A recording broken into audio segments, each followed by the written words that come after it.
Welcome everybody. Our first question for you to ponder on is what does kindness and compassion, leading with kindness and compassion, mean to you?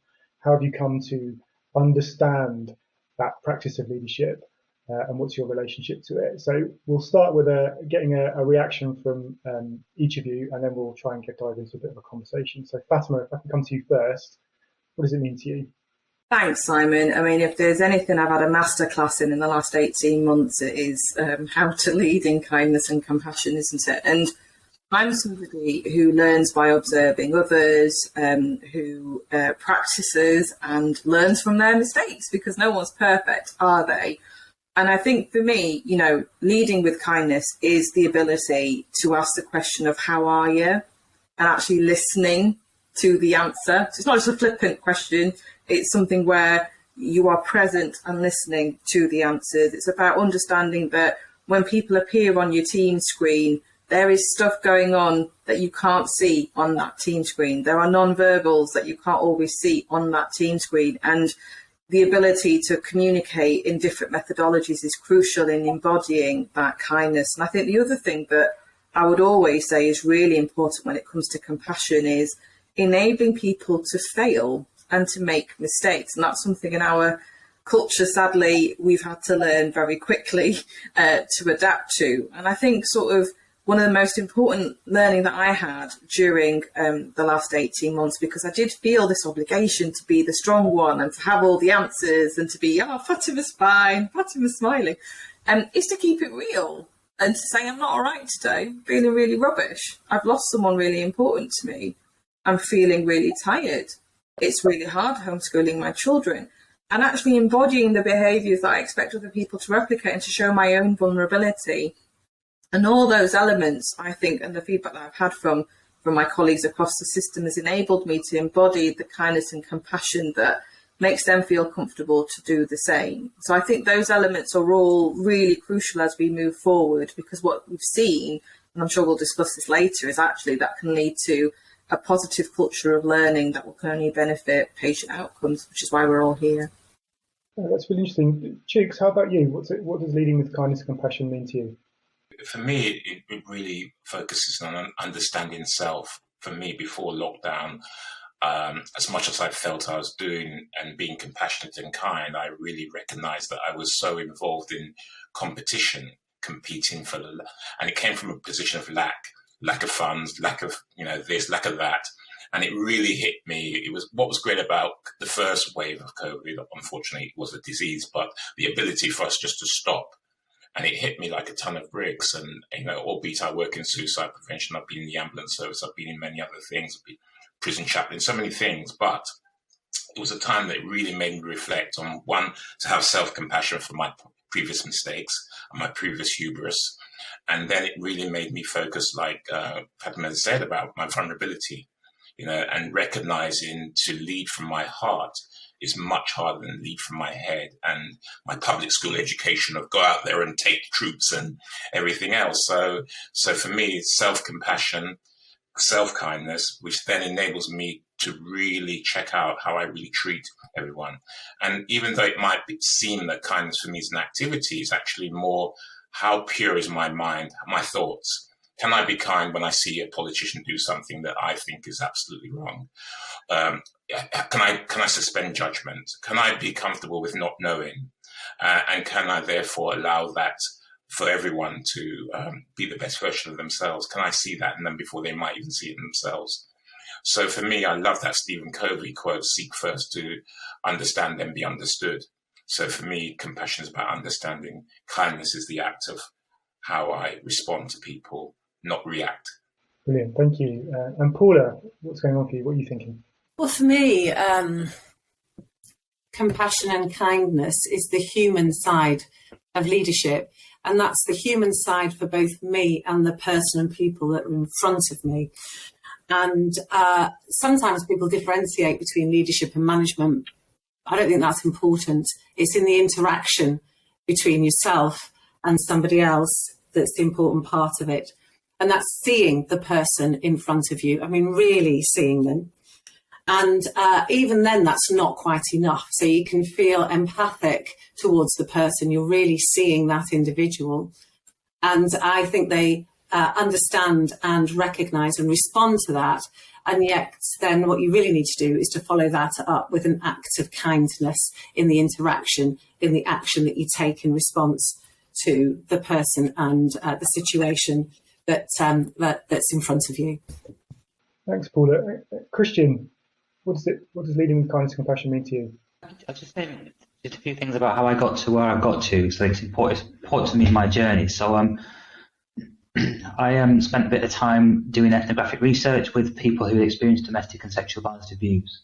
And it was the first time I think that I'd really seen, as a commissioner in Devon County Council, the first time that I'd seen what our service system looked like from the point of view of the people that it was there for.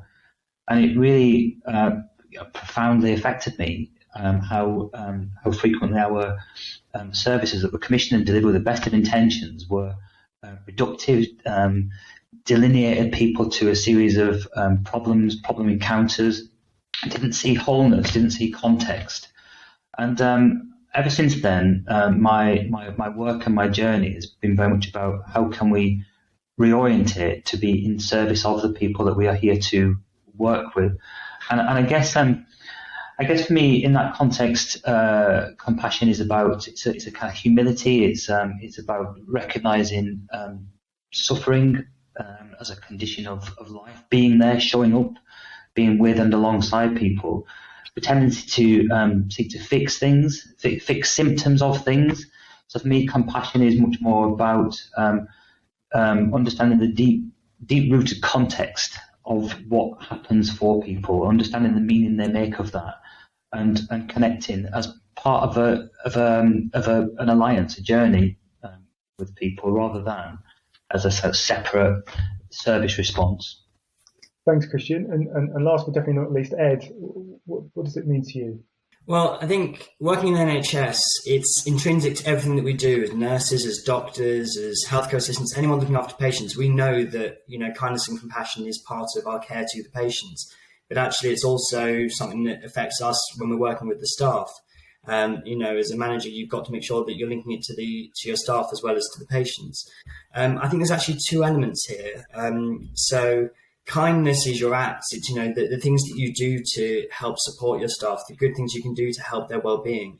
And the compassion is kind of, as other people have picked up, is that the empathy is actually about the conversations that you're having. It's about showing that you can empathize with what's going on with them, that you can feel the difficulties they're having. Kindness is the act of trying to fix that. Compassion is the showing that you actually care about it. Lovely. I wonder if everything you've just heard there, any curiosities or questions you might have for one another about what it means to you. So can I ask Chooks a question, please? So Chooks, I was really interested in your reflections on your own practice of compassion. I guess the spiritual underpinnings of that. Could you say a bit more about that? How you explore that in yourself and how you practice that? Yeah, I think it's like trying to have a degree of self-awareness. You can go on a lot of personal development courses, you can do lots of things, but really only you know yourself at one level, what you think, where you might be, like the old Exocet missile, silent but deadly, and all of those realities. So the practice for me is almost to make peace with myself, or peace with what I would call my personality. I joke that everyone I know has got a personality disorder till they become soulful. And what I mean by that is that, compassion and kindness to me is a much more group reality than an individual thing, even though you've got to do it for yourself. Yeah. And living in a country and a culture that we've lived in, and we do live in, which has got so many things, hierarchies and everything else, it's a really hard practice because are we a certain band? Are we a certain class? Are we a certain this? And all of that is, for me, illusory. So I have to really practice hard to unlearn a lot of what I've learned to be true so that I can be more compassionate in the world. Does that make sense? Yeah, it really does, because I've had to do the opposite, which is try not to learn all the things that you described that are the sort of negative elements of leadership, because you do kind of feel, I felt, this expectation to conform and act in a certain way as a leader that didn't feel authentic to me. And sort of I made a conscious effort to talk quite openly about my vulnerability, about the challenges that I was personally experiencing, about the fact that I didn't have all the answers and that we were living in uncertain times and that I couldn't, make any promises. And more importantly, I didn't have all the answers. But then I'm not expected to have all the answers, because actually in leadership, you're supposed to facilitate us developing the answer together. So I had to really sort of resist the urge to learn the sort of standard, in inverted commas, mantra of how I was expected to lead, and lead the way that I felt was very authentic to me, which felt very uncomfortable, actually. But I discovered, as a consequence of that, was actually more inclusive. It tended to resonate more with people and made them feel comfortable to share how they were, one, feeling and experiencing, but also to behave in that way to others. So it kind of created this network or movement of compassion. Do you know, I can connect with both of those things. I think the stuff that Chooks was talking was very much about the internal processes that go on in relation to what you're describing, actually, Fatima, which is the externalizing of that and how you show up, what your presence is. And the one that I find most challenging, actually, is the internalizing of it, the staying in the moment and genuinely holding yourself in that moment of compassion. Because particularly as a leader, where people are looking for you to make decisions, to move things on, to be, just as you're saying, Fatima, they're really definite in the future. Actually, there is something about holding internally the moment of what's happening to enable you to listen, hear, and empathise with the people in front of you, to support and inform what you're doing, and not to race ahead to a conclusion, an answer, a decision. And that's the bit, listening to what Chooks is saying, that I find the most difficult, to not respond to what people expect of me, but to hold that moment internally.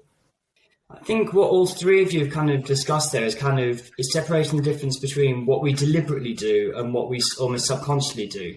So like for me, it's about the deliberate act of kindness. It's about making sure that you're making a conscious effort, whether it's the internal or the external, to try and to act with compassion. But actually the compassion itself is almost like a learned behavior. You do it without thinking. So, it's about, you learn to recognize how to act in a situation, to show your compassion to the staff, to the group that you're looking after. But it's not something you can deliberately say, I'm going to be compassionate in this instance. It's something you naturally do. It's the deliberate act is the kindness. That's the bit where you're actually going, right, this is what I'm going to do to respond to the situation.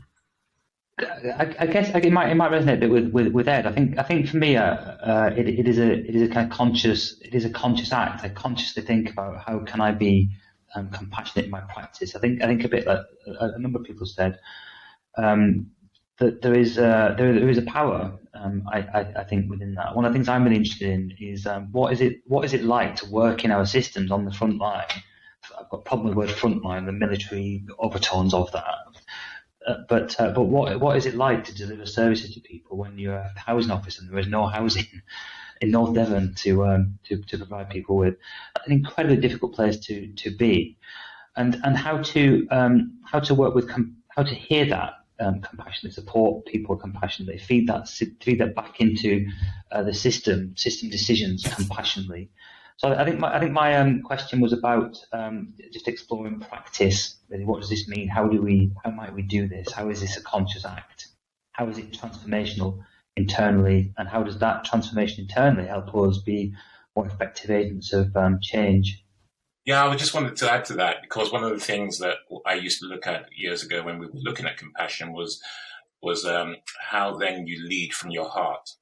Yeah, so if you know the name, so the word courage, as you know, comes from French, and corps is your heart. And so it's almost like your heart rage, which from your heart enables you to step out of yourself, to be more courageous, to make a decision which might be very difficult. And so for me, even in my social prescribing role, I'm getting involved in a whole housing agenda, because to me, we can't cure people's mental health if they haven't got a home to live in. And the prices have gone ridiculous. So I'm not interested in the colour of the party. I'm interested in how can we do this? How can we help people have housing, and so for me, it means coming outside of myself from my comfortable life to almost be a bit more uncomfortable, because these things are affecting my heart now.